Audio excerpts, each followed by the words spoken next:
கண்ணு கெட்டிய தூரம் வந்து எதிரிகளே இல்லைன்னு திமுக சொன்ன காலம் தாண்டி விட்டது.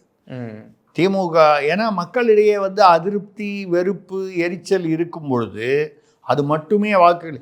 அதுக்கப்புறம் திமுகவில் வந்து பணம் கொடுக்குறாங்க, அது கொடுப்பாங்க. இப்போ கூட வந்து இந்த ஓரணியில் திமுகன்னு சொல்கிறாங்க. அது என்ன சொல்கிறாங்கன்னா, ஒருத்தர்கிட்டையும் போய் ஒரு வீட்லேயும் வந்து ஜிபே, பேங்க் டீட்டெயில்ஸ் எல்லாம் வாங்க தான் அதுக்கு தான் போகிறாங்க அப்படின்னு எதிர்கட்சிகள் விமர்சனம் பண்ணுறாங்க. உண்மையாக இல்லையா நமக்கு தெரியாது. அப்போ ஜிபேயில் வந்து பணம் கொடுத்தா தானே வந்து எலெக்ஷன் கமிஷன் வந்து பின்னால் வருவான். ஜிபேயில் அனுப்பிச்சிட்டா இல்லை ட்ரான்ஸ்ஃபர் பண்ணிட்டா, எங்கேருந்தோ ஒரு டுபாகூர் அக்கௌண்ட்லேருந்து பண்ணி வச்சுட்டா, அது நம்ம நிறைய வச்சுருப்போமே, அதுலேருந்து அது மாதிரி காரணத்துக்காக தான் இந்த ஓரணியில் திமுக வீடு போடும். இப்போது இந்த மாதிரி ஒரு சூழ்நிலையில் திமுக தான் நிச்சயமாக வெற்றி பெறும் அப்படின்னு ஒரு சில மாதங்களுக்கு முன்னால் இருந்த நிலைமை சற்று மாறி இருக்கிறது.